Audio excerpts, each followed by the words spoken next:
Thank you for inviting me.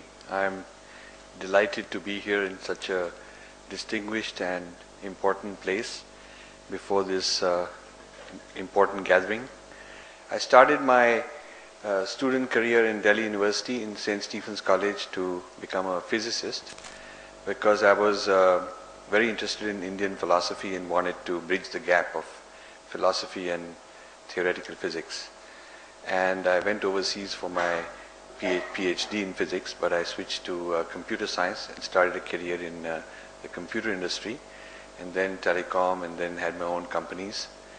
And in the mid-90s, I decided to leave that and start my other journey, which is what I'm now doing, which is to understand our civilization better, our history better, what makes India different, what is better about it, worse about it, how to use our traditional knowledge along with modern knowledge to move forward, both for India and for the rest of the world.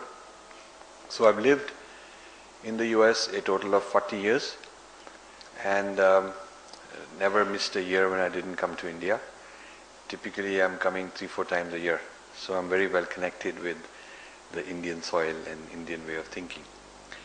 One of the projects we did, which might interest you because of your scientific background, is, there is a famous 30-volume series that was done by Joseph Needham in Cambridge on the history of Chinese science.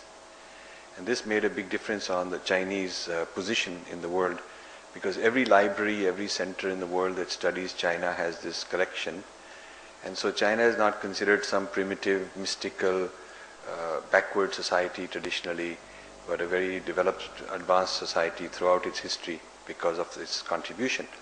Nobody had done something like that for India. So my foundation decided that we'll do 20 volumes on history of Indian science and technology.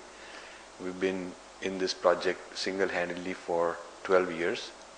And we decided that each volume will cover one topic, and it'll be done by one or more Indians based in India with international peer reviews and so on. We've published 9 volumes already. These are available. And they cover things like history of Indian metallurgy, water harvesting, the Harappan and Indus Valley civilization, ancient science, ancient technology. And we will be doing things like textiles and medicine and agriculture, mathematics, astronomy, all these things.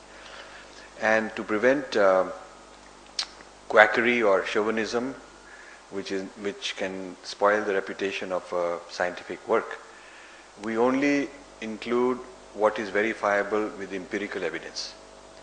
So for instance, if someone says there were nuclear bombs in Mahabharata, we want them to show us a crater with radioactivity. And until they can show us a crater with radioactivity, it does not satisfy the empirical evidence. I'm sure all of you being nuclear scientists, you know that it would not be possible to have had nuclear bombs with no trace of radioactivity. So that is a test. Now if you meet that test, within that test you can find fantastic things about steel which did not rust and which has a few microns coating of phosphorus or something interesting. So the issue is, how did they do this, what seems like nanotechnology in those days, how did they do this?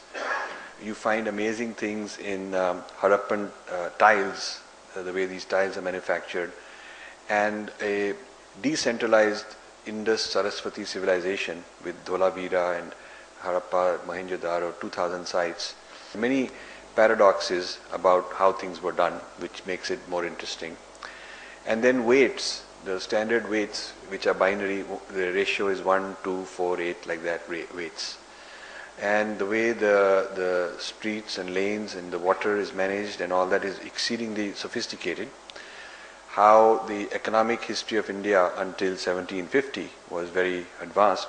More than 24% of the GDP of India, of the world, was in India, and about a similar number in China. And over a 100-year period from 1750 onwards, India's GDP declined, manufacturing output declined, and that's when the West became very industrialized. So we're interested in studying these kind of things to counteract the view that India's spiritual,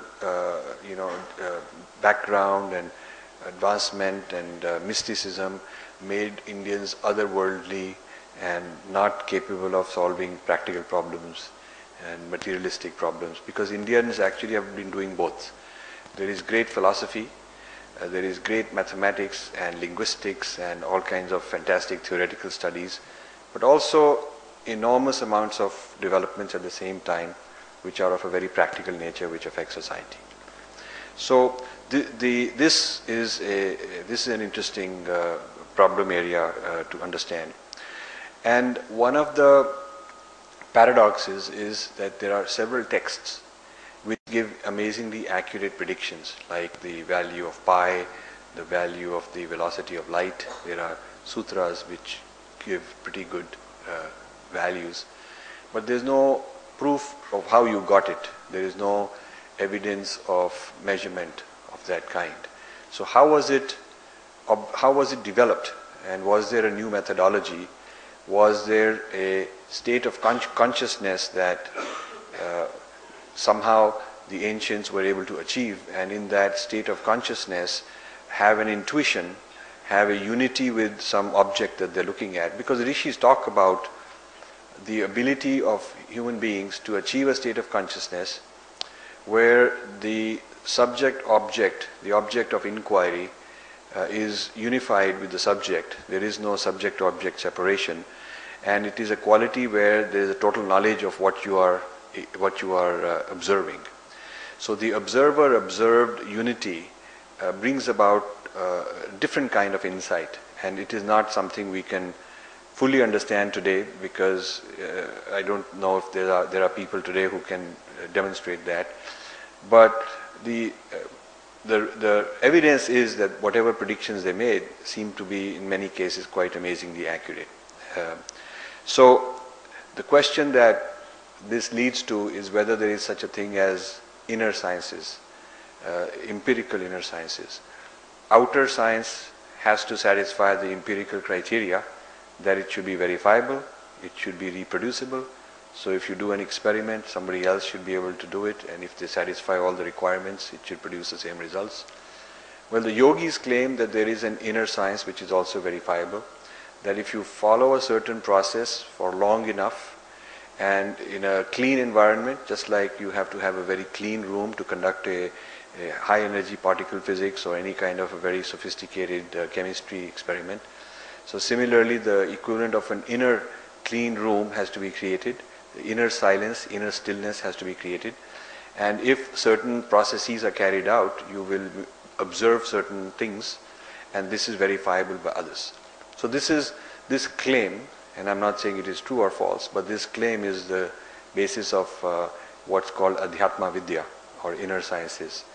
And this Adhyatmic knowledge is the basis of a huge amount of tradition that has evolved in our country. Now, this is the basis of higher truth in Indian tradition, contrasted with the traditions of the West, which rely on history of a prophetic lineage. Some prophets come, historically unique, historically exclusive, prophetic lineage. So the only way you can know the truth is to believe in their history, because you cannot ever have that experience yourself. The difference in the case of Indian claim is that you can have that same experience yourself, even if it is very rare, even if it is very difficult. But there's always, in every period, in every century or so, there are always one or two great exemplars who replicate that experience. And so that same knowledge gets refreshed and retransmitted for the new generation. So we are less reliant on history of the discovery, because we can empirically reproduce it ourselves. So this is a very interesting distinction between Indian traditions and Western traditions, where in the Western traditions it is theoretically non-reproducible, and there are good logical arguments why it is simply impossible to reproduce what was one-of-a-kind event, whereas in the Indian tradition it is always possible to reproduce any accomplishment or any claim of a higher exalted experience that somebody had. So this methodology being a scientific claim, has nurtured a tradition of inquiry, free thinking, debate, argumentation, proving somebody wrong and replacing it with something better of your own, without any fight. Like in Europe, there's been a big fight between science and religion. So when scientists come up with something new, then the religion is threatened because they are closed, and this new thing is outside their jurisdiction and it is not possible. So there's a fight, and this fight has actually never been resolved. And in this book I explain that the West is a composite, a synthesis, an artificial synthesis of the Judeo-Christian Hebraic tradition on one side, which is based on revelation, and the Hellenistic Greek tradition of reasoning, logic on the other side. And these have been artificially put together, and they are not part of one philosophical worldview. Whereas in the Indian tradition, we have not artificially reached a truce or a ceasefire between fighting segments, fighting sides, but the spirit of inquiry and the spirit of debate and replacing some truth with higher truth, better discovery in the inner realm and outer realm has always been there. So what I was calling Adhyatma Vidya or inner science is the reason why this conflict has never existed, because it is also a scientific claim. The Rishi claims I've done a certain practice and I would receive something, I've achieved something. And another Rishi comes along and he has to reproduce it, replicate it. And sometimes people come and have a different theory. So this pursuit of higher knowledge as a kind of empirical pursuit has kept has prevented a problem from the science versus religion type of conflict, as has inflicted the West in a major way. Now, what I concluded after living in the US for 40 years is that there is a thing I'm calling Western universalism. So the subtitle of this book is "An Indian Challenge to Western Universalism." Western universalism I refer to as the West's claim that its experiences are universal, its history is universal. Every society will go through the same stages the West went through. So they went through this stage of old tradition, modernity, post-modernity, so they want to know. So when they look at Indian history, they try to come up with these demarcations. And unfortunately, Indian historians have bought it. Indian historians are talking about medieval period, pre-medieval period, ancient period, modern period. But our society did not require a conflict and a contradiction to bring about change, and did not require a fight with the past, because the past was never closed. The past is open, and so can keep evolving. So we can be traditional and modern and postmodern at the same time. So this demarcation, this approach to Western thinking need not be universal. And the West's philosophies, which have emerged from this Western historical experience, have been projected as universal. So the question is, are there alternatives to Western universalism? And in this book, I'm discussing some philosophical Indian challenges. And one of them is I challenge the Western universalism claim of unique historical, non-reproducible human experiences that are the only recourse to higher truth. And this belief of theirs is what leads to a very powerful institution, church or some kind of institution, that you become dependent on them because they know the knowledge of that history and you don't. And so if it's sort of like saying that the only way you can understand Newtonian laws is that there is a society which was started at the time of Newton, and they have a kind of exclusive franchise to teach you what the Newtonian laws are, and you cannot reproduce them and measure them and test them and validate them for yourself because it is not possible to empirically reproduce it. It's that sort of a claim. And this is a very major flaw in Western spiritual traditions and philosophical traditions, the over-dependence on historical absolutes, which in our case we don't have. And in this book I differentiate between itihas and history in this particular sense, because itihas is different than history because of its flexibility, and it's recontextualized for every era. It's brought into the modern context, into the present context, and it's flexible, you can change it. And the itihas need not be the necessary and exclusive means of understanding the truth. So whether an event happened or not, the point is the philosophy can be validated today.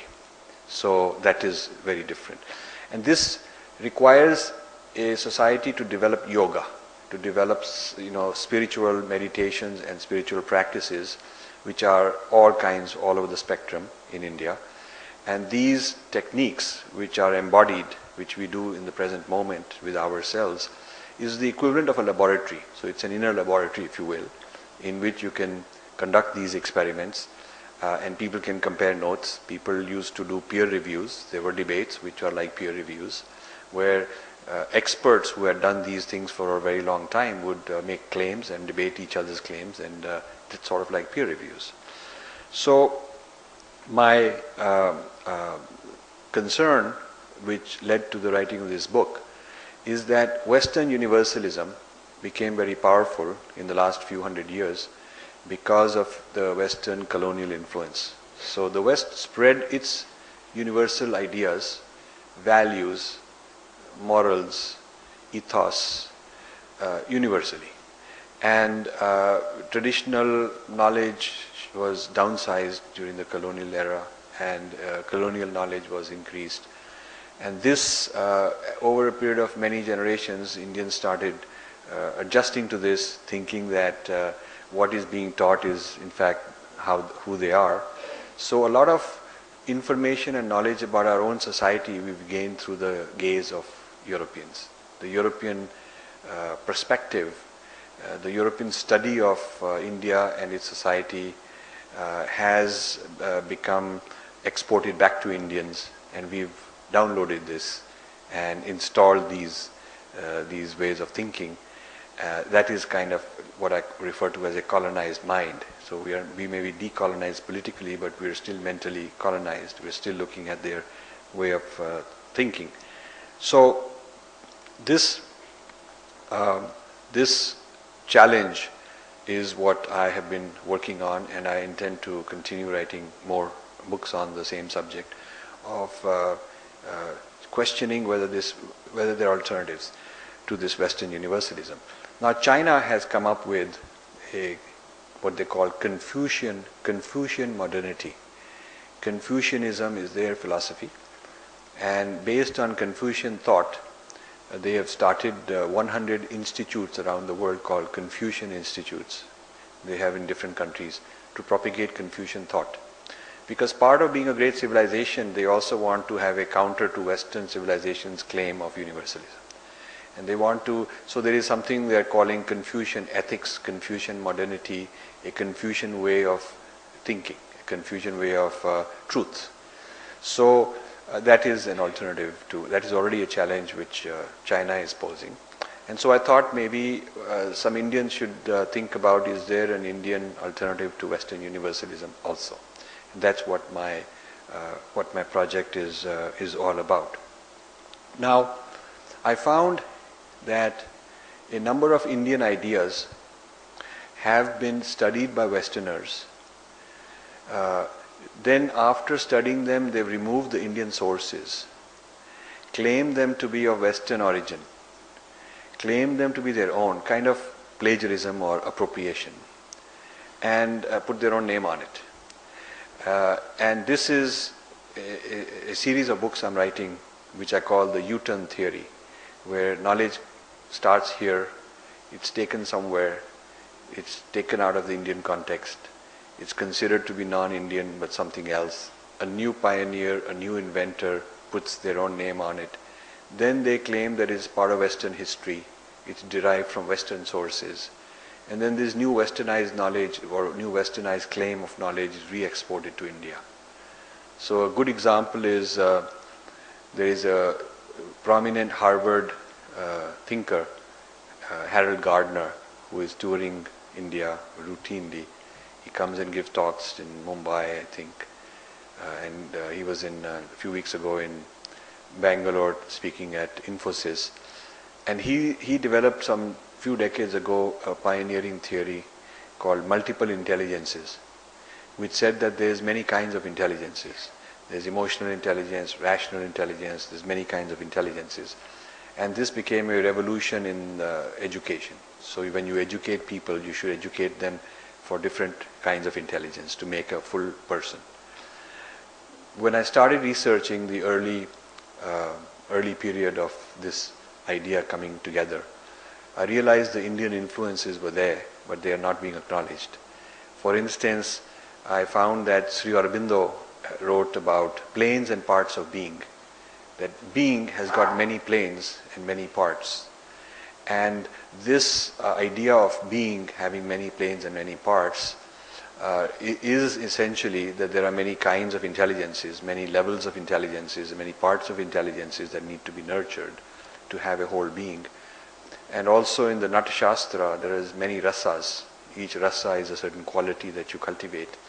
So what Harold Gardner is calling multiple intelligences is a kind of a diluted version, simplified version of, with a lot of new jargon, but of something which is very traditionally found in our country. This is very interesting. Another example I found is that Swami Vivekananda influenced Tesla, Nikola Tesla, who was the great guy in energy and electricity and all that, physicist around the turn of the 19th century. There's a correspondence I discovered between Swami Vivekananda and Nikola Tesla after some talks that Vivekananda gave in his visits to Boston area and Harvard. Tesla was in the audience, and in one place Swami Vivekananda says that energy and matter are really the same thing and they're interchangeable. And Tesla does not agree with that, because at that time the physics of matter is well defined and the physics of energy is separate. And this idea that energy matter, this is 20 years before E equals mc squared came along. So there's a correspondence between them in which Swami Vivekananda keeps insisting, and Tesla is very curious about this interesting possibility but not quite sure of it. So there are influences of this sort which you will not find mentioned when they teach the history of ideas. They don't talk about this when they talk about the history of ideas. There's many other instances, like today, one of the things that is at the cutting edge of neuroscience in the West is a lot of research is being done on yogis who are very advanced yogis who can achieve a lot of higher states of consciousness and special things they can do, and Tibetan meditators. So a lot of functional MRI scans are being done to correlate what they are doing and what it does to the brain, and new kinds of neuroscience theories are being formulated. But the inventors are always the Westerners who made the observation and not the Indian who's able to produce the effect. I mean, that's like somebody runs a 100-meter dash very fast and the gold medal goes to the guy with the stopwatch who measured it, that sort of thing. So the person who's measuring the yogi writes a paper, puts it out and says and he gives it a very special new effect, he calls it, names it somewhere, and it's considered some new kind of a scientific discovery. So I have seen how Herb Benson in Harvard studied transcendental meditation, Maharishi Mahesh Yogi's transcendental meditation in the 60s and 70s, and created and patented and trademarked his own technique called relaxation response. He just changed the name. And he's a big shot at Harvard, started a multi-million-dollar R&D thing, got a lot of grants from the federal government to do biological and neurological research on it. I've looked at the research by Stephen LaBerge in Stanford, a prominent neuroscientist, cognitive scientist, who has come up with a term, lucid dreaming. But when I talk to him privately, he acknowledges that he learned it from a guru, and the Indian technique is called Yoga Nidra. So he learned Yoga Nidra, gave it a different name, and he has institutes in Austria, in Vienna, and 5-6 other places in the world, and he's become a big shot. And by the way, the US Army uses Yoga Nidra training for combat soldiers in Iraq, because they realize that to de-traumatize them, they need some, it's better than any drugs, it's better than any other mental technique that they tried. They tried many techniques and they found this Yoga Nidra to be the most effective technique. So one Mr. Miller, I think is his name, in the US, got the contract to go and conduct training. So these are some of the examples of appropriations and misappropriations of knowledge that has originated, which I would consider to be Indian approaches to science, neurological science especially, cognitive science, yoga, psychology. Certainly in the life sciences, today a lot of these ideas are being taken to the West, classified as Western origin. So the question is there something which Indian scientists can do differently? Can Indian scientists map? Can Indian scientists recover, rediscover? Is there a renaissance possible where we can do science differently? Where we can, right now the science as we have learnt is sort of a Western model, and it is applicable. You can reproduce the effects in a nuclear reactor and it works the same way. But are there theories of, like quantum physics for instance? When quantum physics came out, Einstein had a problem with it. Einstein had a serious problem with the uncertainty, idea of uncertainty. And both Heisenberg and Schrödinger were very much influenced by Vedantin thought, by Upanishads. They quoted them. Schrödinger, in fact, had a copy of Upanishads and Gita, which he studied much of his life. And philosophically, they both said that this is the only system of philosophy that makes sense with quantum mechanics, because all the Western philosophies were reductionist and not able to make sense of this.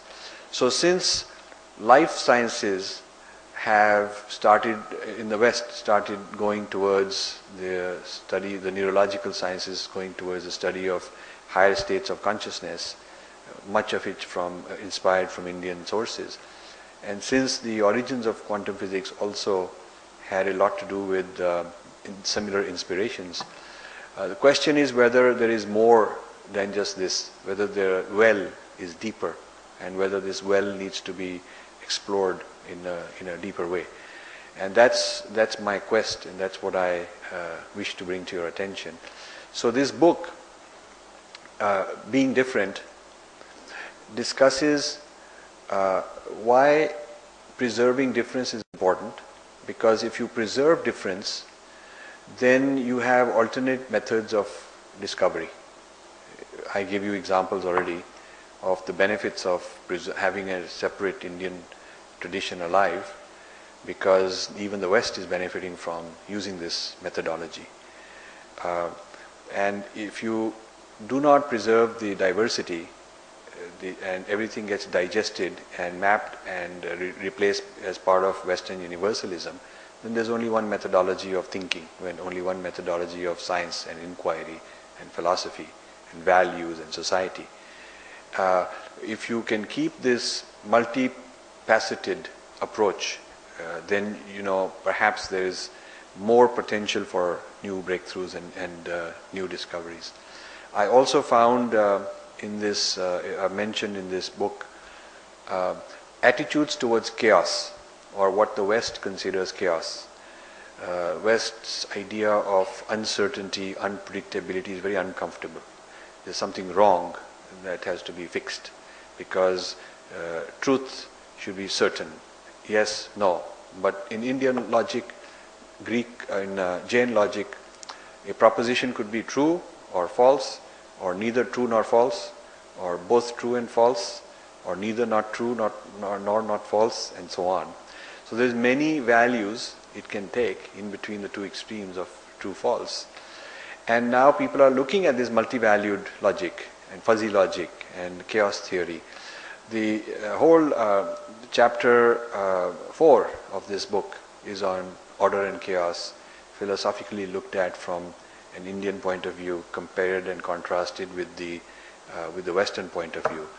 And the Western point of view started with Aristotle's law of the excluded middle, which said a proposition can be true or false and that's it. And that has been dominating Western thought. Now Westerners recently are also looking at this Indian idea and quite interested in this Indian idea.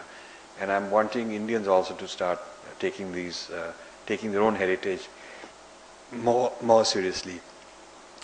And then finally, there's a big difference I'm pointing out in chapter 5 in the area of certain Sanskrit sounds, Sanskrit vibrations, which are non-translatable. Because there are certain words whose effect is not just a conceptual meaning. You know, like if you say apple and you say it in another language, it refers to some physical object, that's it. But there are certain words which are not referring to some physical object that you can point at, but referring to some experience. And a civilization which never had that experience does not have a word for it. So you cannot replace this word with something similar that they have, which may seem similar but is not going to be the same thing. It is going to be a distortion. So the discovery of Sanskrit non-translatables, things which are not translatable, which are unique. So you can only, like yoga is yoga. You cannot say it's exercise, you cannot say it's gymnastics, you cannot say it's prayer. So there are certain words of that kind, and I've identified about 20 and given you reasons why the common translations are not valid, and I think there's many more like that. The Sanskrit philosophy, like Bhartrhari's and Panini and before that, makes clear that the more significant than the intellectual meaning of a word is its vibrational effect. So a word, a certain sound has a certain vibrational effect. It is a, you know, it's sort of like if you have a certain vibration in a system, it's not what it means, but what is its physical effect there. So this same way a word's, how it sounds is unique, and it cannot be replaced by another sound, because another sound will be a different vibration, a different signature, and will have a different effect. So the Sanskrit philosophy is very clear that basic mantras, not all conventional words like, you know, apple kind of thing, but really basic foundational, what are called bij mantras, are non-translatable because they have a vibrational effect. So one of the areas of interest I have is to do some research, empirical research on what do these vibrations mean, or what do they produce, what is the effect of these vibrations, and people are doing this kind of research. So I will stop here, and basically I've given you a quick overview of my general areas of interest, a little bit about what I think is very distinct about Indian civilization's contributions, including to science, and the contribution in this book. And I'll be delighted to take questions. Thank you very much. Well, I just started reading your book a few days ago, and I must say I'm quite enjoying it. I have, although read just few pages. One reason could be that your thoughts resonate with my own, and many times I feel that you are expressing the things in different words, and sometimes words have been given to the thoughts for which I could never find words. So I'm really quite enjoying it. In fact, in the beginning, the things you mentioned, like your problem with the use of tolerance between different religions, and you say it should be mutual respect. I think that's an excellent way of putting the things, and I think that that's something which should be known to people, that it's not tolerance, it is mutual respect, which is quite important. And then you go on to talk about things like you don't like the use of, what if I have got it right, idol, you know, which Westerners describe it, and you say image. Of course, here I have not really fully understood, like I didn't fully understand what you said in your lecture today, the difference between itihas and history. That's a different thing, of course. It may take some time for me to understand. There is another thing, like you mentioned, was it Shri Vivekananda, who talked about energy matter. Yes. Yeah. But the point is that, such things you can talk in one context, and like E equal to mc square is in a different context. Why I am saying this is for the following reason, that in fact some years ago I was giving a talk on, I'm basically a theoretical physicist. Good. I was giving a talk on what you mentioned about Einstein's difficulty with understanding the basic philosophy of quantum mechanics itself. So on the famous, of course you would know it, Einstein-Podolsky-Rosen paradox. Sure. After the talk, one of the professors, he came up to me and he said, Professor Puri, do you know, Galib said something about quantum mechanics.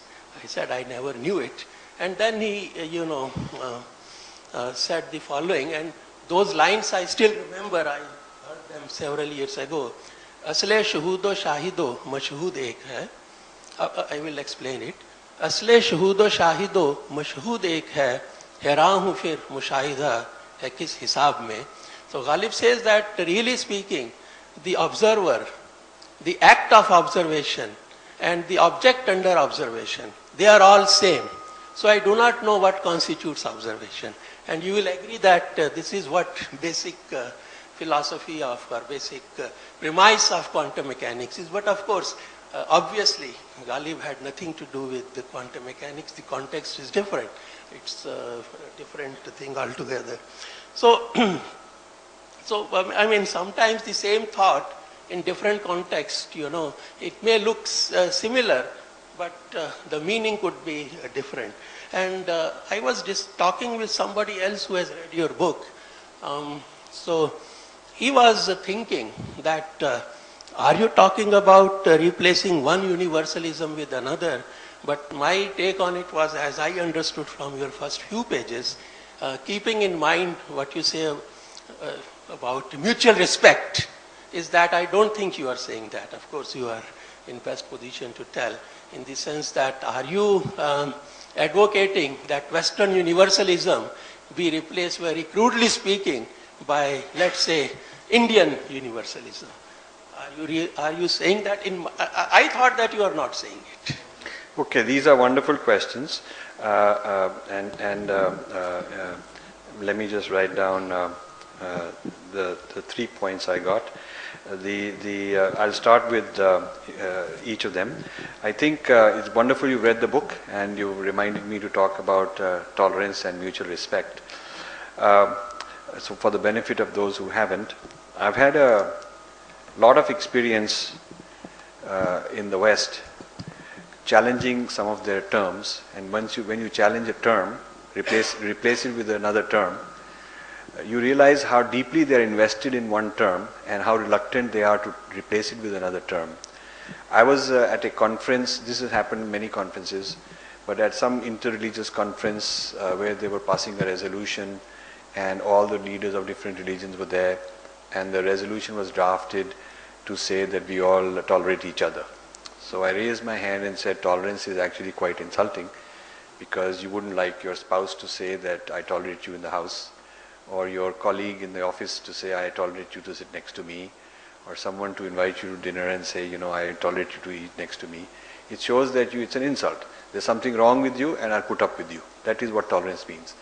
And tolerance, religious tolerance, has a peculiar history in Europe, when the different kingdoms had exclusive ideas, exclusive denominations of Christianity, and the others were banned. So it was illegal, criminal offense to belong to some other church. And so then they reach a truce, a treaty, which says I'll tolerate your religion and you tolerate my religion. So it has its own peculiar history. So this is an example of taking Western universalism. Their idea of tolerance is a very big breakthrough in their history, because they had a problem we did not have.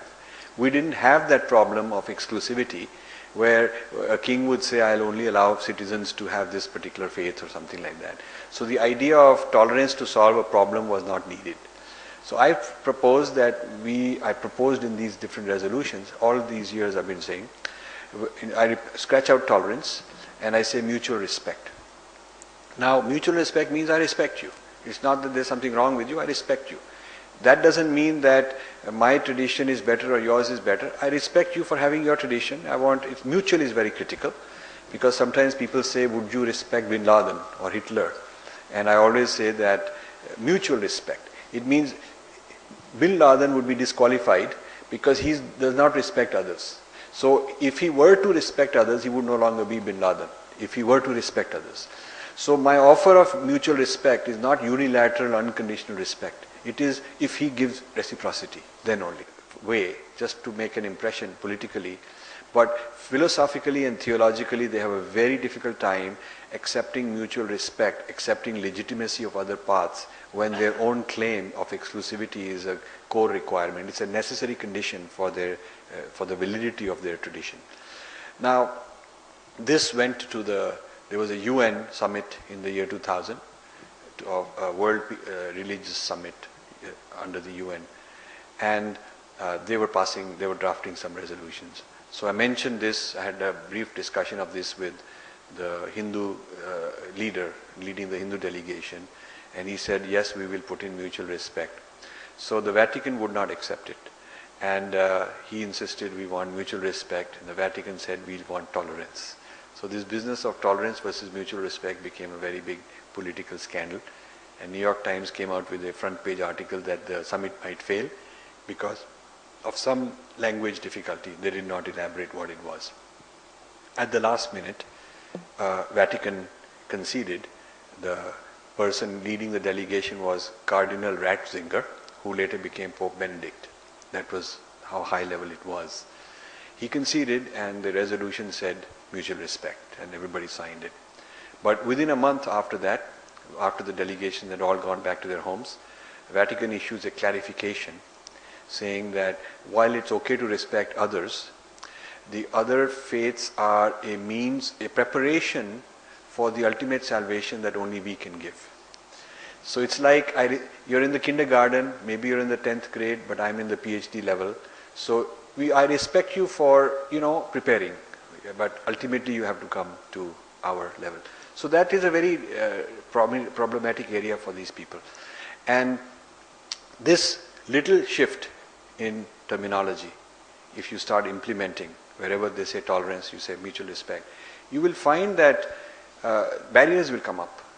And once they understand what you're trying to say, what the difference really is. So I'm glad you raised that. The second point you made is very interesting, that there may be a poetic understanding of something. It's not the same as rigorous scientific discovery. But I feel that while in Ghalib's case it may be like that, but I feel that Vivekananda is referring to the Sankhya system, and it's a very detailed taxonomy of the nature of the cosmos, the nature of reality, layers of reality that exist. And he was referring to that as the energy matter equivalence, that they are ultimately one entity that manifests in two different ways. Not quantified, certainly, but a qualitative philosophical understanding. Sometimes a philosophical opening is a breakthrough, because then scientists are at least open to thinking like that. Because if they're not even thinking like that, then then there is a mental block. One is in a certain box. And I would say, in any case, when they write the history of ideas, when the West writes history of ideas, history of science, even these very undeveloped, non-quantitative, they like to take it back to, Plato said this and so and so. They like to take it back to their own earlier origins to show the continuity of Western thought. And as part of Western universalism, you have to show that it is untainted, uncontaminated by anybody else, and everything is self-sufficient, and we are sort of the perfect system. Whereas to bring in that certain things we got from here, certain ideas we got from there, would be a legitimate thing, and it would pierce the Western universalism, and it would bring us more towards a human universalism where many people have played a role. You see, Western civilization has digested many civilizations. It digested the pre-Christian pagans of Europe and brought in many things from them. The Christmas tree was pagan, the Easter was a pagan holiday, Valentine's Day, all these kind of things. They Christianized these, and the pagans disappeared. But their ideas were taken. Similarly, the Native Americans, when the Europeans arrived, so much civilization was taken from the Native Americans, but Native Americans only live in a museum. You can see them, you go to a museum and you can see what they were like. And similarly, African cultures, so many of them finished off. So when the history of ideas and when the living, what is kept alive, is exclusively a linear trajectory of Western thought, then others are no longer relevant. They are replaced. They are redundant. This is why when you go to University of Chicago, you take one of the required courses is on Western civilization, not world civilization, Western civilization. Most universities, when they teach classics in the West, they're teaching Western classics, but there's Indian classics too. Now, of course, there's pressure and a little bit they'll do here and there, but this idea of a continuous history of one civilization which is dominant and which is sort of got an absolute claim of being superior is problematic for me. Yeah, and so the reason I bring in these ideas where they have introduced, like even the yogi is being studied by neuroscientists. You have to credit the neuroscientists for making value added. After all, the yogi achieves a certain state, but the neuroscientist comes up with various correlates in the brain and does calculations and figures out things and so on. You cannot say that he has done nothing. So it could be a joint discovery. It could be that in the history of ideas, you have to first credit the yogi who learned how to do this. And then you have to credit the Western neuroscientists who learned how to turn it into something more useful today or predictable today or measurable today. Whereas the yogi, it was more a qualitative thing and not quantitative. So I would say that in the history of science and technology, you have to acknowledge and be very explicit and honor all the civilizations that have made input. A huge amount of Western enlightenment, Western science came out of other places, like mathematics out of India. But very rarely you will find, some historians will know Indian origins of a lot of mathematics, infinite series, infinitesimal, these kind of things, long before the Westerners. And Bodhania, long before Pythagoras. We know these things. But what's taught to the common person, including what's taught in India, unfortunately, is a very Western-centric idea. That's a problem. Your final thing about is there an Indian universalism? I don't know if there is one universalism or if there is many ways of knowing the truth. And I certainly feel that the stage we are in is a monopoly claim of a single universalism. We need to break that monopoly and create multiple ways of knowing the truth. And what that will lead to, I can't predict. Will it lead to a kind of a combination which includes all of these, approaches, or will one dominate over others? I don't know. But that's what science is about, its openness. I don't think that brute force power of colonialism should be the arbiter of deciding that the universalism of this culture is the right one. So all I'm trying to do is decolonize the methodologies that we have inherited. Say, a response to Dr. Puri's question, you referred that in India we have not given due respect to the ancient knowledge which we had. Rather, it has been a Western thought which is mostly, say, we understand or we feel that it is say, whether it is science or whether it is chemistry or whether it is physics, that is the only truth. Can you just suggest what is the origin and when it really started from your experience, please? Well, I think it started 1,000 years ago because we had great viharas. I'm just sorry to interrupt you. Whether it has anything when the colonialism started in India, whether it has any origin to Lord Macaulay, who is really given. That is part of the answer. That is, I have to answer that. Sure, I understand. I think it started long before Macaulay, because India had centers of learning like Nalanda, like Takshila. These were destroyed long before the British came. They were destroyed. Muhammad Khilji's armies burnt Nalanda, and a huge library, considered the largest library in the world, many times bigger than the Library of Alexandria. And Nalanda was a university where the brightest, the cream of the cream from various parts of Asia used to come. Like today people go to MIT, Stanford, Harvard. They used to come to Nalanda to learn. And so the knowledge, the production of knowledge in these universities and these R&D centers were destroyed. So the history of Nalanda is now preserved only through foreign students, Chinese students who wrote and other students who wrote about their experience in Nalanda. That has been utilized to reconstruct the history of Nalanda. Multiple volumes have been written on that. So I would say that the destruction of Indian centers of learning, which happened long ago, long before the British period, was the beginning of this decline of R&D, indigenous R&D. And the word Bihar is actually Vihar. It's Vihar. And Vihar is the institution of learning.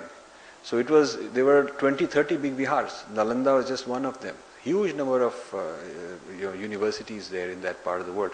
So one of the most backward states and less educated states today was actually one of the centers of learning of the whole of Asia at one point in time. So this is probably what did it. Now, the Mughals they continued the manufacturing economy because they settled and became Indians. So they continued the manufacturing economy, and they built great monuments, and they invested in culture. But I think in the science of inquiry, challenging the existing knowledge is part of the paradigm. And I'm not sure how tolerant they were of people basically challenging the nature of truth. I'm not sure how tolerant they were. And the British, of course, wanted to also milk the Indian manufacturing economy and at some kind of a huge up to 90% taxation rates they had, and then gradually de-industrialize India and migrate this textile and steel industry to Britain. So part of this was necessary to create a kind of a servant mentality, a dependent mentality, and therefore education had to be changed. And this is where Macaulay comes in to sort of remove the traditional knowledge of India, remove the pride in India, and introduce a new kind of a knowledge system. School, so the traditional Pathshala, very close relationship between student and teacher, replaced by something far away. A guy called Dharampal, some of you might know, he was a Gandhian who just died within the last 5 years. He actually went to England and camped out there in their old archives before there were photocopies and all that available, and manually transcribed a whole lot of East India Company records to bring back East India Company's own studies on Indian education before and after their intervention. Very interesting. How educated people were, how practical the education was in terms of farming knowledge or raising cattle or whatever, versus what it became after the intervention of Europe. So that is what happened. Superconscious and subconscious state of mind, and during that we get some thought process, which when we come to normal state of mind, awakened state, and we speak it out without realizing or no really materialistic proof of the things. That's how some of the theories of Vivekananda, which energy and matter of the thing came, or maybe even to some extent Kekule also commented on the same way for Benjamin structure or the Kadam. Is it, and you also mentioned of vibrations. As the technology has evolved over the period of time, we have been having the equipment and devices to detect the vibrations of different kinds. In India there is a thought, some people believe in premonitions and getting the message from one person to the other person at a very far-flung place, and these are really nobody knows how it happens, but in the dreams, otherwise the message do go. Some people do have I think verification of that. But is it that the phenomena as such we have not been able to detect those vibrations or those waves which are emitted out during these states, like the people dream something here and somewhere else it is found to be true, and there have been some cases where the things which have been dreamt by individual have been found to be happening true. So is it that there is a science really in this, and this needs to be studied? We have no equipment to detect those vibrations or those waves which are emitted out or which are received or transmitted by the object and subject. That's the thing. Yeah, I think this is a very philosophy or thought process. Yeah, this is a very exciting question, and thank you for this. This is a very good question. I think we don't have the technology to directly measure some of these very high states of consciousness. But what the neuroscientists are trying to do is measure the effect it has, which is more macro. So there are certain discoveries they've already made where the effect of something like this can be measured, while the actual phenomenon itself is just a theoretical, extrapolation. But then one could also say nobody has seen an electron. All we've seen is a mark on a film. We've seen a mark on a film, and we infer an electron. We infer that there's an electron we haven't seen, but there's a mark on a film, and it keeps changing according to the laws of what an electron is supposed to be like. So there are things, even in the material sense, which are so small that we infer their existence from something else we can observe.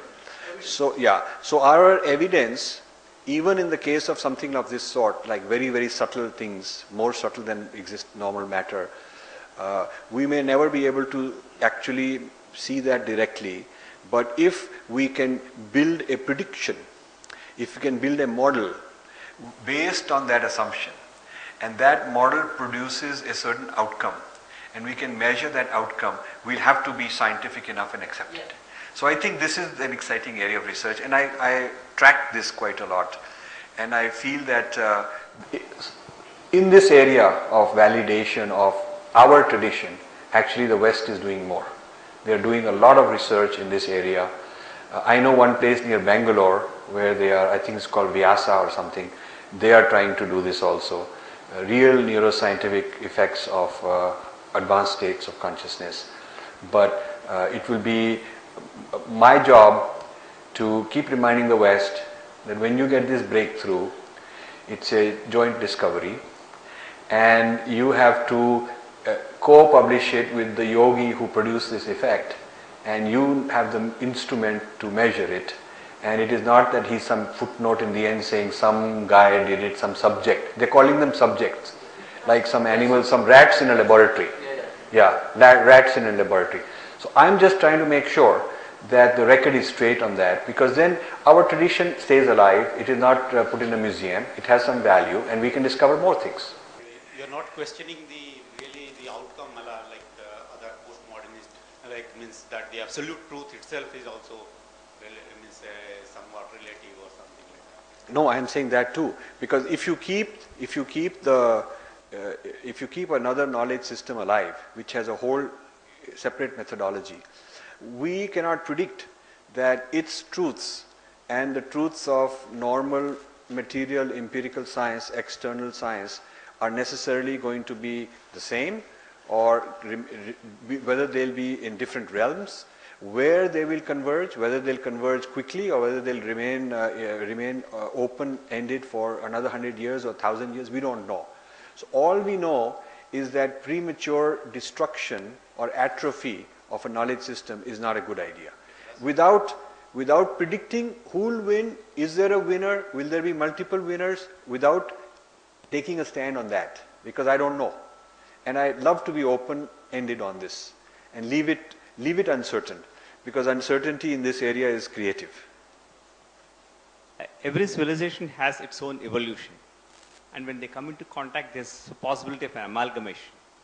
So are you suggesting any insulation No. process or anything like that? No.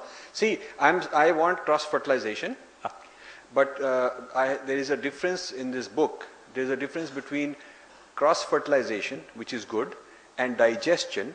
The difference is when a tiger digests a deer, there is no more deer left. The deer is finished. What he did not need, he left it out, the skin and whatever, and what he took in and could not digest properly, he throws it out.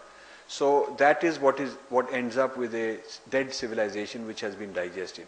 So I do not want Indian civilization to get digested into the Western universalism.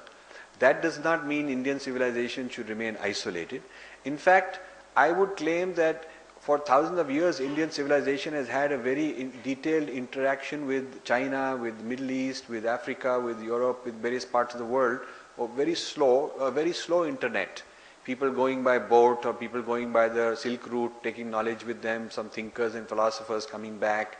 some linguists going, some agriculture scientists coming back. So I think a collaboration among civilizations has existed always.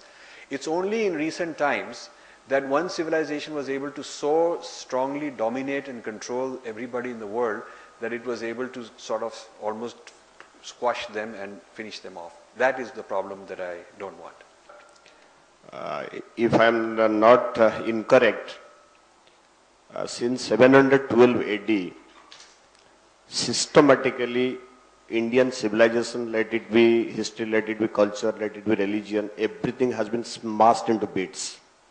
If I'm sure it is since the Arab invasion of Sindh and with the superimposition of Macaulay and Daudwan filtration theory or Wood's dispatch of 1854, almost many generations have come up in this country as well as elsewhere who completely depend upon the belief that has been fed into our minds by Vincent Arthur Smith or maybe Arnold Toynbee.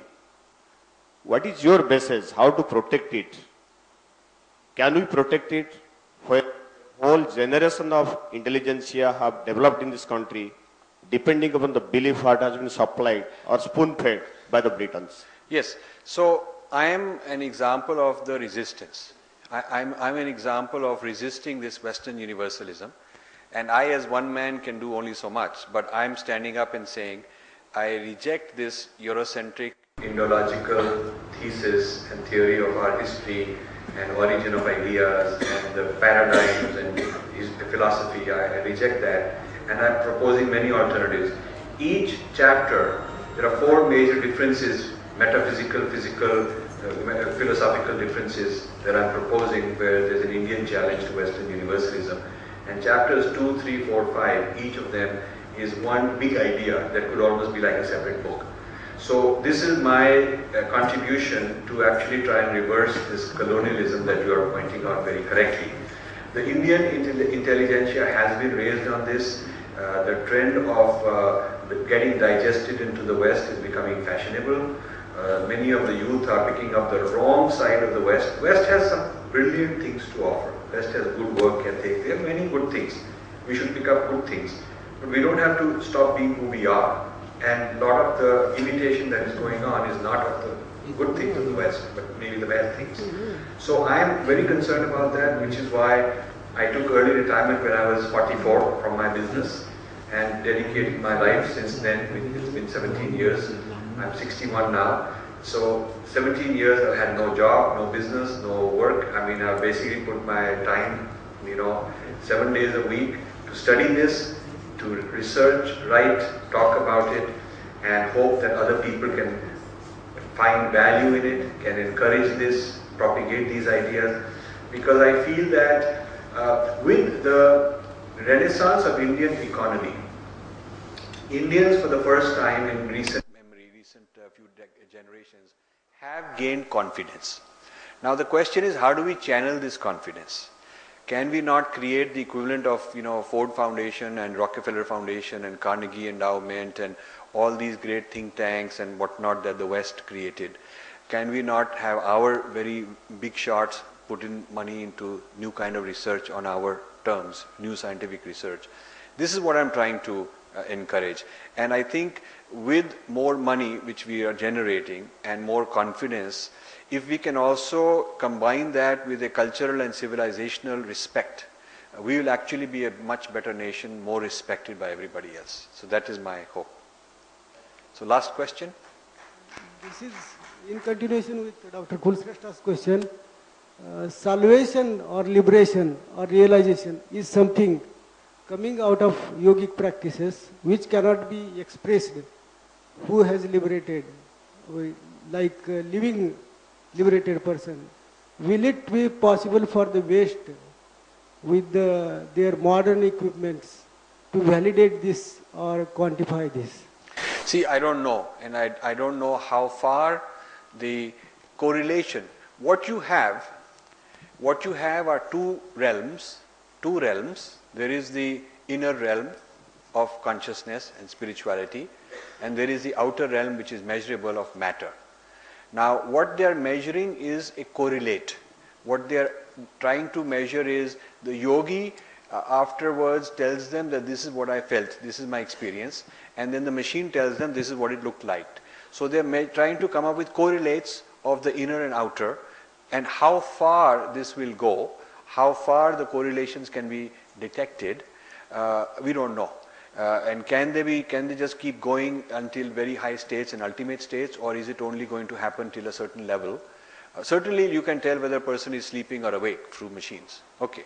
So we know that at some level of consciousness, what your state of consciousness is, they can even measure when somebody is very angry and very, whatever, you can look at it, you tell.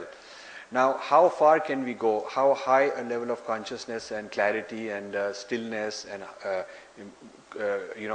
non-dual consciousness can produce a correlate? We do not really know.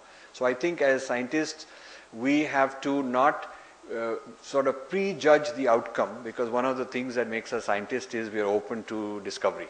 So the discovery should go on. However long it will take us, till whatever step it will take us, we should be doing it.